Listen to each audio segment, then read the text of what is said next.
दोस्तों Pradeep academy channel में आपका बहुत बहुत स्वागत है। मैट्राइसिस में आज हम फिर से इसके पहले वाले लेक्चर का ही टॉपिक है, इसलिए मैंने यहाँ पे पार्ट 2 लिखा है। पार्ट 2 इसलिए लिखा है क्योंकि इस टॉपिक पे हमें एक आध सम और सॉल्व करना चाहिए। इसके अंदर कुछ एक्स्ट्रा क्वेश्चन मैं सॉल्व कराने वाला हूँ, साथ में एक्स्ट्रा पार्ट यहाँ पे ये सिखाने वाला हूँ कि इसी क्वेश्चन में अगर आपको कभी ऐसा पूछा रहा कि ए इनवर्स फाइंड आउट करना है तो कैसे आप कर सकते हो। इसलिए दोस्तों ये क्वेश्चन आपको अच्छे से सॉल्व करना है। और साथ में अगर कुछ बच्चे ऐसे हैं कि सर हमें जल्दी जल्दी चीजों को कवर करना है, तो हमने ऑलरेडी इस चैनल पे सभी वीडियोस कवर कर दिए हैं। पूरा का पूरा आपका M1 कंप्लीट है दोस्तों, कुछ भी टेंशन लेने की जरूरत नहीं है। आप फटाफट वो वीडियोस देख के भी कवर कर सकते हो। वो आप वीडियोस हमने 5-6 महीने पहले बनाए थे और अभी फिर से हम नए वीडियोस बना रहे हैं, तो आप वहां से भी चीजें कवर कर सकते हो और इससे एक बार आप रिवाइज कर सकते हो। तो चलो 1 बाय 1 स्टार्ट करते हैं दोस्तों। और ज्यादा से ज्यादा लोगों तक अपने इस वीडियो को शेयर करो, क्योंकि ये प्रदीप गिरी एकेडमी ये चैनल दोस्तों मेरा और सबका मतलब आपका ही चैनल है दोस्तों। तो ये हमेशा ये अपना चैनल है, ऐसे आपको बोलना है। तो दोस्तों यहाँ पे देखो क्या लिखा है, हमें फाइंड नॉन सिंगुलर मैट्रिक्स पीएनक्यू हमें फाइंड आउट करना है। एंड दोस्तों यहाँ पे हमें पीएनक्यू और बाद में हमें यहाँ पे देखो rank of A find out करना है और फाइनली ए इनवर्स इसमें एक नया पार्ट है। तो आपको पता है कि हमेशा इस टाइप के क्वेश्चन का स्टार्टिंग कहाँ से होता है दोस्तों, आई से होता है।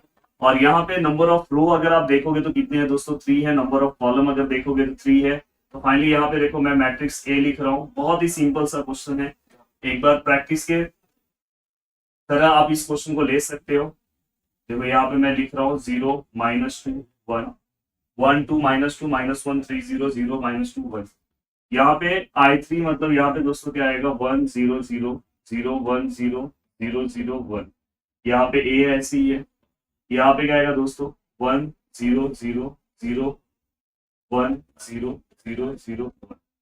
तो दोस्तों यहाँ पे हमने लिख दिया। अगर समझो यहाँ पे I4 होता तो आपको I4 वाला लिखना होता, आइडेंटिटी मैट्रिक्स।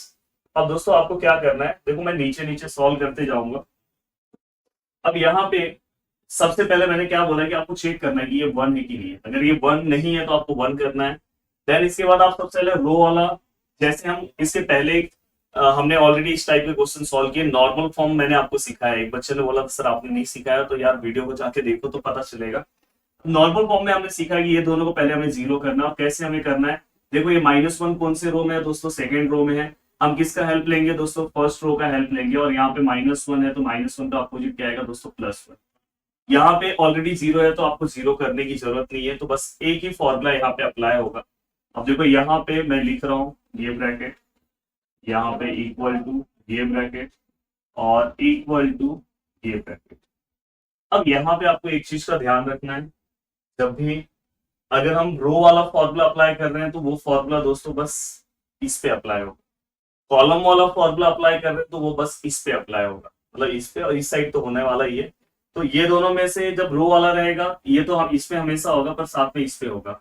कॉलम आएगा तो इस पे होगा। तो ये कौन सा है, रो फॉर्मूला। कॉलम को अपन टच नहीं करेंगे, तो कॉलम सेम टू सेम इसी तरह से हम ये वाले पार्ट को लिखेंगे। तो ये वाले पार्ट को आपको टच भी नहीं करना है, आपने सेम टू सेम कॉपी किया। अब आपको क्या करना है दोस्तों, यहाँ पे आपको पता है देखो ये 1 है। हाँ ये R1 पीछे है तो ये पूरा का पूरा सेम होगा, कहीं पे भी चेंजेस नहीं होगा, तो ये सेम रखता हूँ। और बाकी का दोस्तों आपको पता है यहाँ पे आंसर क्या आने वाला है, 0 आने वाला है। और आपको पता है कि R3 भी इसमें नहीं है तो R3 भी चेंज नहीं होगा, तो R3 भी हम सेम रख रहे हैं, -1 1 0 0 1।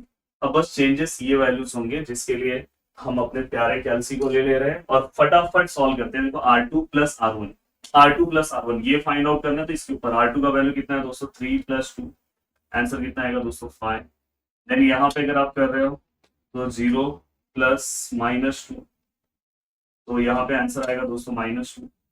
यहाँ पे अगर आप सॉल्व कर रहे हो तो देखो R2 + R1 करोगे तो 1 आएगा, यहाँ पे भी 1 आएगा, यहाँ पे दोस्तों 0 आएगा। फटाफट हो गया। अब दोस्तों ये जैसे ही आपने सॉल्व किया उसके बाद मैंने बोला कि यहाँ दोनों जीरो करने का, ये दोनों को जीरो करना है। तो ये दोनों को जीरो करना है तो आप किसको जीरो कर रहे हो, C2 को, कॉलम नंबर सेकंड के वैल्यूज को हमेशा इसका हेल्प लेना है। C1 का यहाँ पे क्या है दोस्तों 2 है तो इसका अपोजिट -2। फिर आप इसको जीरो करोगे, कॉलम नंबर थर्ड को किसका हेल्प लोगे, कॉलम नंबर फर्स्ट का। यहाँ पे क्या है दोस्तों -2 है तो यहाँ पे क्या आएगा +2। अब यहाँ पे आपको अगर इस वैल्यू को अगर सॉल्व करना है, इस तरह से आप दोस्तों सॉल्व कर सकते हो। तो देखो यहाँ पे ये आपने लिखा, यहाँ पे ये आपने लिखा और यहाँ पे ये आपने लिखा। अब यहाँ पे चीजों को सॉल्व करना है, तो आप कैसे सॉल्व करोगे दोस्तों? सबसे पहले क्या चीजें चेंज नहीं होगी, देखो कॉलम है तो रो वाले वैल्यूज पे कुछ इस पे आपको कोई नहीं अप्लाई करना है, तो ये सेम टू सेम जो है जैसा है वैसा ही आप लिख दो। प्लीज बहुत अच्छे से वीडियो को देखो, आपको समझ में आएगा। और दोस्तों इसके बाद जो पीछे लिखा है C1, मतलब C1 वाला कॉलम सेम होगा, बाकी यहाँ पे भी C1 वाला कॉलम सेम होगा। बाकी ये दो चीजें चेंज होगी, जिसके अंदर से हमें पता है ये दोनों का वैल्यू 0 आने वाला है, क्योंकि इसीलिए तो ये फॉर्मूला अप्लाई किया है, तो इसको आप पहले ही लिख दो। अब देखो दोस्तों, कॉलम 2 सॉल्व करने के लिए ये लेना है, कॉलम 3 सॉल्व करने के लिए फॉर्मूला। कॉलम 2 देखो C2 है, C2 का वैल्यू कितना है दोस्तों? 5 है, -2। और C1 का वैल्यू क्या आएगा? देखो यहाँ पे अगर C2 है तो C1 क्या है उस टाइम पे 0 है। और एक और चीज आपको अगर पता होगा तो कॉलम के वैल्यूज हमेशा सेम ही आते हैं, तो देखो यहाँ पे अगर 0 है तो यहाँ सेम है, यहाँ पे -2 है, यहाँ पे भी -2 आएगा, यहाँ पे भी 1 आएगा, सेम आएगा। फॉर्मूला अप्लाई करके भी आप चेक कर ले। यहाँ पे जब आप सॉल्व करते हो तो ये वाला बस सही से सॉल्व करना, ऊपर वाला, बाकी का नीचे का सेम लिख सकते हो। देखो यहाँ पे C2 का वैल्यू कितना है दोस्तों? 0, माइनस ये वाला फॉर्मूला अप्लाई होगा 2 इंटू C1 कितना है दोस्तों? 1। तो फाइनली यहाँ पे आंसर कितना आ रहा है? -2। अब दोस्तों यहाँ पे अगर मैं बात करूं ये वाले फॉर्मूले के लिए, तो यहाँ पे अगर आप ये वाला फॉर्मूला रखोगे तो सेम रहेगा, क्योंकि इसका अपोजिट वैल्यू यहाँ पे 0 है, ये वाला भी सेम होगा। हाँ, ये वैल्यू आपको अच्छे से निकालना होगा। C3 का वैल्यू कितना है दोस्तों? यहाँ पे 0 है, +2 इंटू यहाँ पे C1 का वैल्यू कितना है दोस्तों? 1 है। तो फाइनली यहाँ पे कितना आएगा दोस्तों? 2 आंसर। और ये तो सेम होगा, अपोजिट वैल्यू अगर 0 है तो सेम रखना है, बस ये दोनों को सही से सॉल्व करना है। अब यहाँ तक अगर आप पहुंच गए, देखो बहुत आसानी से बहुत आराम से चीजों को सॉल्व करना, कैलसी का पूरा फायदा उठाना, कुछ रॉन्ग नहीं होगा। अब दोस्तों देखो यहाँ पे ये वाला वैल्यू है 5 है। अब मुझे क्या है पता है कि आपको इसे हमें 1 करना है। जैसे ही आपने ये दोनों को 0 किया, ये दोनों को 0 किया, उसके बाद तुरंत आप यहाँ पे कूदोगे और इसको 1 करोगे। तो दोस्तों 1 करना बहुत ईजी है। R2 डिवाइड बाय क्या आएगा दोस्तों? 5। मतलब यहाँ पे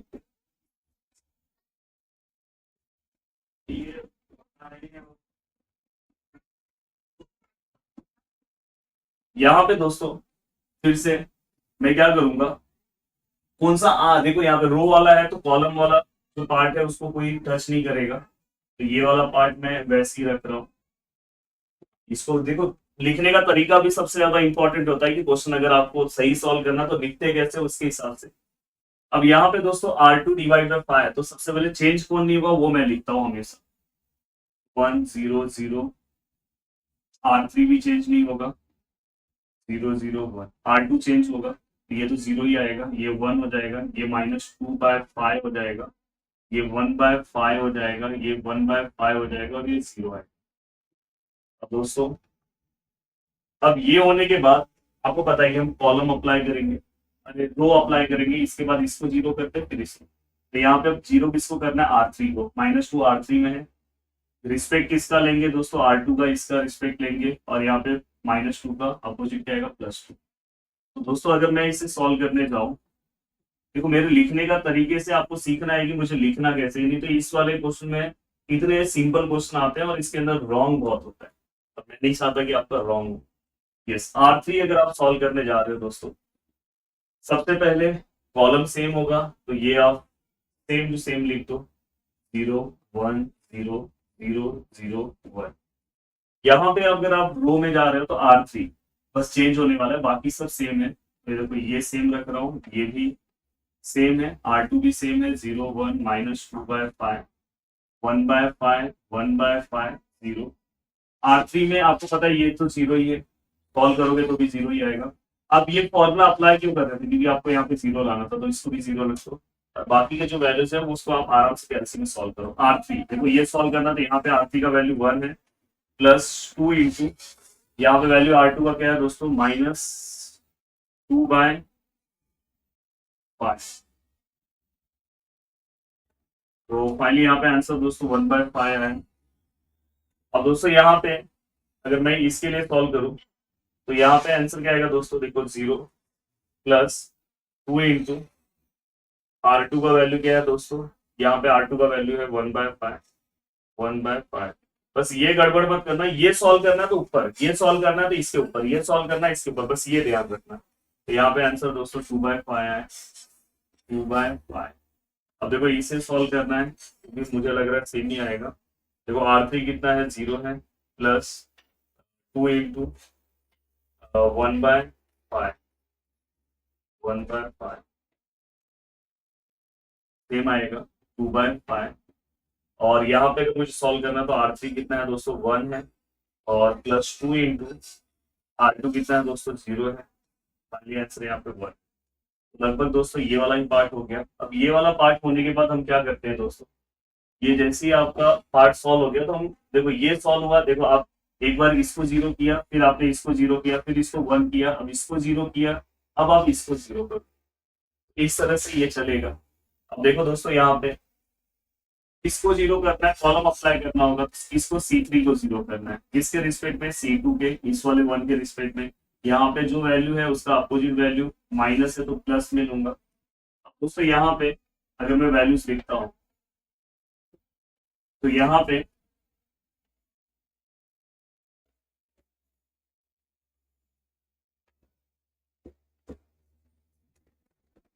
अगर आप वैल्यूज लिखोगे तो देखो यहाँ पे आपको क्या करना है। सबसे पहले यहाँ पे सॉल्व करते टाइम देखो कॉलम है तो आप रो वाले वैल्यूज को सेम रखोगे, 1 0 0, 1/5, 1/5, 0, 2/5, 2/5 और 1, ये आपने सेम रखा।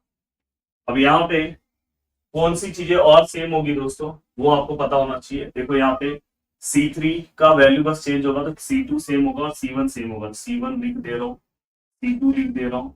देखो ये दोनों सेम है। और यहाँ पे ये वाला भी C1 सेम है, कॉलम नंबर सेकेंड भी सेम है, C3 चेंज हो। C3 में भी हमें यहाँ पे पता है दोस्तों, देखो ये अगर आप सॉल्व करोगे तो यहाँ पे ऑलरेडी ये 0 है। अगर आप सॉल्व करो देखो C3 का वैल्यू 0 है, ये 0, तो कोई चेंज नहीं होने वाला है। ये फॉर्मूला मैंने अप्लाई किया था यहाँ पे 0 लाने के लिए, तो ये 0 ऑलरेडी आप लिख दो, क्योंकि ये फॉर्मूला आप क्यों लिखे थे, यहाँ पे 0 लाना है तो चाहिए तो आप वैल्यू पुटअप करो तो भी आपको 0 ही मिलेगा। अब बचे हुए वैल्यूज को आपको सॉल्व करना है। जैसे अगर समझो आप 1/5 लिख रहे हो यहाँ पे C3 पे, तो ये सॉल्व कर रहे हो तो इसके अपोजिट C2 वाला वैल्यू 0 है, तो अगर अपोजिट वैल्यू 0 है तो ये सेम आएगा 1/5। अगर यहाँ पे आप सॉल्व करने जा रहे हो तो देखो यहाँ पे C3 का वैल्यू कितना है, 2 है, तो उसका अपोजिट वैल्यू C2 0 नहीं है, तो मतलब ये सॉल्व करना होगा। तो C3 कितना है, 2 है, फिर क्या आएगा दोस्तों 2/5, फिर अपोजिट वैल्यू कितना है दोस्तों 2, और सॉरी अपोजिट वैल्यू 2 नहीं है, C2 का जो वैल्यू है दोस्तों -2 है। देखो यहाँ पे C2 का वैल्यू -2 है, तो यहाँ पे मैंने रखा तो मेरा आंसर कितना है दोस्तों 2 प्लस 2/5 इंटू -2, तो यहाँ पे आंसर दोस्तों 6/5 है। अब अगर मैं चलता हूँ आगे, अगर मैं आगे वाला पार्ट सॉल्व करने की कोशिश करता हूँ तो देखो दोस्तों 0 है, यहाँ पे अगर मैं C3 का वैल्यू लूंगा तो 0 प्लस 2/5, और C2 का वैल्यू कितना है दोस्तों 1 है, तो यहाँ पे भी वैल्यू कितना आएगा दोस्तों 2/5। याद रखना इसका अपोजिट वैल्यू 0 नहीं था, इससे वैल्यू आएगा। अब देखो ये अपोजिट वैल्यू इसका C2 वाला 0 है तो आंसर 1 ही आएगा। आप चाहिए तो फॉर्मूले में पुट करो तो भी आपको वही आंसर मिलेगा, तो ये 1। अब ये होने के बाद दोस्तों अब हम क्या करते हैं, प्लीज ध्यान से अच्छे से आपको चीजों को समझना है। अब आप क्या करोगे, आपके पास दो ऑप्शन, आप या तो क्या करो, ये पूरे रो को, क्योंकि यहाँ पे 1/5 आया है तो यहाँ पे आप पूरे को 5 से मल्टीप्लाई कर दो तो चेंजेस हो जाएगा। या तो आपके पास दूसरा ऑप्शन है कि इस पूरे कॉलम को आप 5 से मल्टीप्लाई कर दो, तो कॉलम को करोगे तो यहाँ पे चेंजेस होगा, तो आपके ऊपर डिपेंड करता है कि आप क्या कर रहे हो। तो अगर समझो मैं रो वाइज जा रहा हूँ तो मैं यहाँ पे क्या करूंगा, R3 डिवाइड मल्टीप्लाई बाय क्या आ जाएगा दोस्तों 5, क्योंकि 1/5 का अपोजिट क्या होता है 5। या तो आपको नहीं समझ में आ रहा है तो 1/5 से ही डिवाइड कर दो, जो नंबर है उससे ही डिवाइड कर दो, आपको 1 ही आ जाएगा। या तो आप यहाँ पे कॉलम वाला भी कर सकते हो। तो दोस्तों यहाँ पे अगर आप देखोगे तो ये देखो 1 0 0 0 1 0, और यहाँ पे 0 0, और अगर ये 1/5 से डिवाइड होगा तो 1। और दोस्तों यहाँ पे थोड़ा सा इसको अच्छे से R3 डिवाइड बाय 1/5। अगर मैं यहाँ पे ये 1 0 0 1/5 1/5 0 R3 डिवाइड होगा, तो ये 1/5 से अगर डिवाइड होगा 5 कैंसिल हो गया, ये 2 हो जाएगा, ये भी 2 हो जाएगा। और हाँ, यहाँ पे थोड़ा सा प्रॉब्लम है, यहाँ 1 डिवाइड बाय 1/5, तो ये 5 ऊपर आ जाएगा, तो यहाँ पे 5 हो जाएगा। अब दोस्तों यहाँ पे अगर आप देखोगे ए है, और यहाँ पे अगर आप सॉल्व करने जा रहे हो तो ये वाला कॉलम वाला वैल्यू तो सेम होगा, 6/5 0 1 2/5 0 0 1। तो दोस्तों यहाँ पे हमने पूरा का पूरा वैल्यूज निकाल लिया। हाँ, हो सकता है किसी ने अगर समझो लास्ट में कॉलम अप्लाई किया तो उसका यहाँ पे वैल्यू अलग दिखाई देगा, ये वाले में डिवाइड बाय 5 दिखाई देगा। अब हम चलते हैं क्वेश्चन के आगे वाले पार्ट को सॉल्व करने की कोशिश करते हैं। तो दोस्तों यहाँ तक का पार्ट अगर आप ध्यान से देखोगे तो यहाँ पे हमारा जो मैट्रिक्स है नॉर्मल फॉर्म में पहुंच गया। अगर आप ध्यान से देखोगे तो यहाँ पे आइडेंटिटी वाला पार्ट आपको दिखाई दे रहा है, यहाँ पे 1 1 1 दिख रहा है। तो अगर आप यहाँ पे अगर ध्यान से देखोगे तो ये कौन से ऑर्डर का मैट्रिक्स है आपको खुद ही समझ में आ रहा है, 3/3 का है। तो आप यहाँ पे आप डायरेक्ट लिख सकते हो दोस्तों, रैंक ऑफ मैट्रिक्स, उन्होंने जो जो क्वेश्चन पूछा है रैंक ऑफ मैट्रिक्स हमारा यहाँ पे कितना है दोस्तों, 3 है। अब यहाँ पे एक चीज आपको और ध्यान देना है, जब आप अपने बुक में इसका सॉल्यूशन अगर मैच करोगे तो मेरा पी और क्यू का वैल्यू थोड़ा सा आपसे अलग दिखाई देगा। क्यों अलग दिखाई देगा वो भी मैं बता रहा हूं। देखो पी का जो भी मेरा वैल्यू मैं यहाँ पे लिख दे रहा हूं, पी का वैल्यू है मेरा 1 0 0 1/5 1/5 0 2 2 5, और क्यू का जो वैल्यू है दोस्तों वो मेरा क्या है, 1 -2 6/5 0 1 2/5 और यहाँ 0 0 1। प्लीज यहाँ पे ध्यान देना, क्यों मेरा ये वैल्यू थोड़ा सा आपसे अलग दिखाई देगा। यहाँ पे आपको मार्क्स आपका कुछ भी नहीं कटेगा, ये मत टेंशन लेना, नहीं तो बहुत सारे लोग ऐसे बुक के आंसर को मैच करते हैं। मैंने इस स्टेप पे यहाँ पे जो स्टेप है ना दोस्तों, ये देखो यहाँ पे मैंने यहाँ पे 1 करने के लिए मैंने 5 से डिवाइड कर दिया। यहाँ पे एक और ऑप्शन है, अगर यहाँ पे आपको 1 करना है तो आप यहाँ पे क्या कर सकते थे दोस्तों, यहाँ पे ये जो -2 दिखाई दे रहा है आपको, यहाँ पे ये जो -2 है, आप यहां से भी इसमें 1 कर सकते थे। यहाँ पे अगर आप ऐसे करते, अगर समझो C2 है, C2 को चेंज करना है विथ रिस्पेक्ट टू, मैं C3 का रिस्पेक्ट लेता और यहाँ पे मैं क्या लिखता +2। अगर यहाँ से अगर आप +2 के अकॉर्डिंग जाते तो भी देखो यहाँ पे क्या होता 5, यहाँ पे +2 और यहाँ पे -2, तो फाइनली 5 -4, तो फाइनली यहाँ पे 1, तो यहाँ पे आपको 1 यहाँ पे इस तरह से मिल जाता। बट मैं ऐसा स्टेप नहीं देता इसलिए क्योंकि कभी भी किसी भी स्टूडेंट को ये प्रॉब्लम नहीं होना चाहिए कि जो मैं यहाँ पे स्टेप्स बता रहा हूं, अगर मैं सम के अकॉर्डिंग हमेशा बुक के हिसाब से स्टेप्स आपको बोलो कि यहाँ पे 1 इससे करो, तो आपके मन में बहुत कंफ्यूजन आएगा। तो मेरा स्टेप जो है दोस्तों स्ट्रेट फॉरवर्ड है, कोई चेंजेस नहीं है। जो स्टेप मैंने इसके पहले बताया था वही सेम स्टेप मैंने यहाँ पे बताया, तो इसलिए यहाँ पे थोड़ा सा आपको सम के अंदर वहां पे थोड़ा सा यहाँ पे आपको अपॉन में यहाँ पे वैल्यूज यहाँ पे दिखाई दे रहे हैं।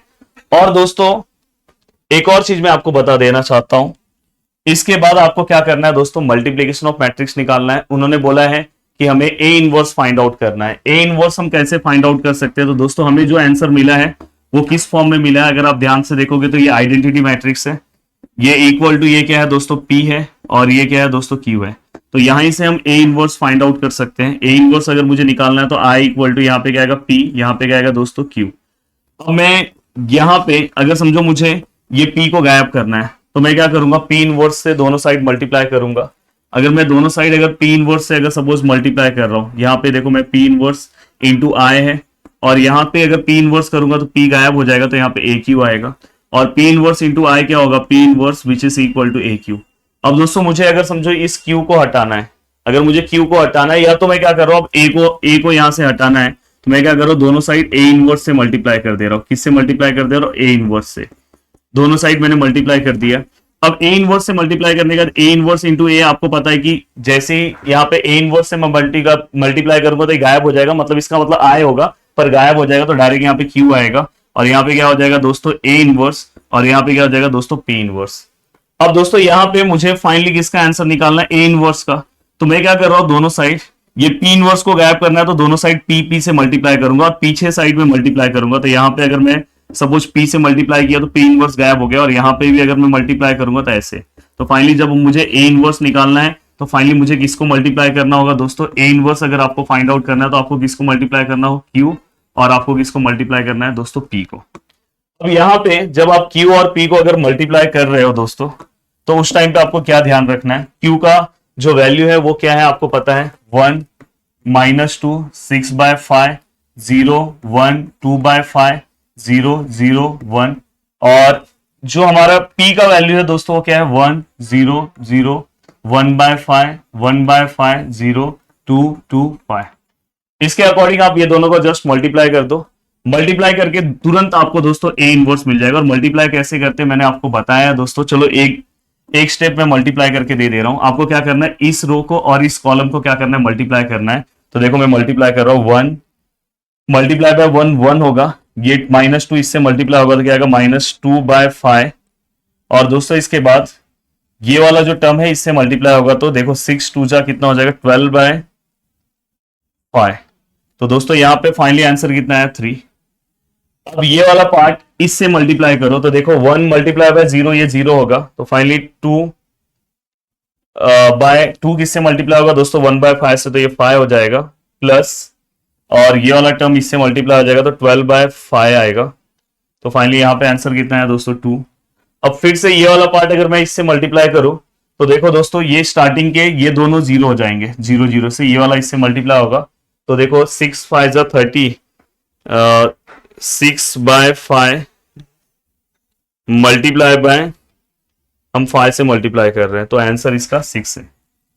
अब यहां पे अगर आप ऑब्जर्व करोगे, तो यहाँ पे जो भी आंसर्स है ये बुक वाले आंसर अगर आप चेक करोगे तो आपके बुक में आंसर मैच हो जाएगा। अब सेम यहाँ पे अगर यहाँ पे आपको इसको मल्टीप्लाई करना है, इसको करो तो देखो 0 इससे मल्टीप्लाई होगा तो कुछ मतलब नहीं है, 1 इससे मल्टीप्लाई होगा तो 1/5 रहेगा, तो यहाँ पे क्या आएगा 1/5 प्लस ये इससे मल्टीप्लाई होगा तो कितना आएगा दोस्तों 4/5, तो यहाँ पे आंसर कितना आएगा 1। अब दोस्तों ये वाला पार्ट इससे मल्टीप्लाई करो, 0 0 जो 0 हो जाएगा, 1 इससे मल्टीप्लाई होगा तो 1/5, और प्लस यहां पे क्या हो जाएगा दोस्तों ये वाला टर्म इससे मल्टीप्लाई हो जाएगा तो 4/5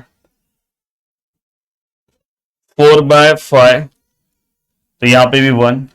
अब ये वाला पार्ट इससे मल्टीप्लाई होगा तो देखो ये 0 बस ये वाला 2 मल्टीप्लाई बाय 2/5 मल्टीप्लाई बाय 5, तो फाइनली यहाँ पे आंसर 2। अब देखो लास्ट वाला पार्ट आपको जब मल्टीप्लाई करना है तो ये वाला पार्ट इससे, तो ये देखो ये 0 तो 1 मल्टीप्लाई बाय 2 ही आएगा, ये वाला इससे मल्टीप्लाई होगा तो ये 0, ये वाला पार्ट इससे 0 हो जाएगा तो यहाँ पे भी 2 आएगा। अब ये वाला पार्ट अगर इससे, तो ये देखो ये 0 और यहाँ पे क्या 5। तो दोस्तों यहाँ पे हमने पूरा का पूरा हमारा मल्टीप्लीकेशन कवर कर दिया। अगर आप इस आंसर को चेक करोगे मल्टीप्लीकेशन के बाद, देखो आप उसका आंसर अपने बुक में देखोगे सेम आएगा। तो यहाँ पे ये मत समझना कि यहाँ पे आपका पी और क्यू का आंसर रॉन्ग हो गया, बिल्कुल नहीं। मैंने बोला कि वहां पे हमने क्या किया, डिवाइड बाय 5 किया, तो इसलिए, पर अगर आप देखोगे तो लास्ट में हमें फाइनल आंसर प्रॉपर मिला। आप अपने बुक में चेक कर लेना, आपका फाइनल आंसर क्यू और पी को मल्टीप्लाई करने पे यही है। तो दोस्तों वीडियो को देखने के लिए दिल से थैंक यू सो मच दोस्तों, मिलते हैं नेक्स्ट लेक्चर में। बाय बाय, टेक केयर, जय हिंद दोस्तों।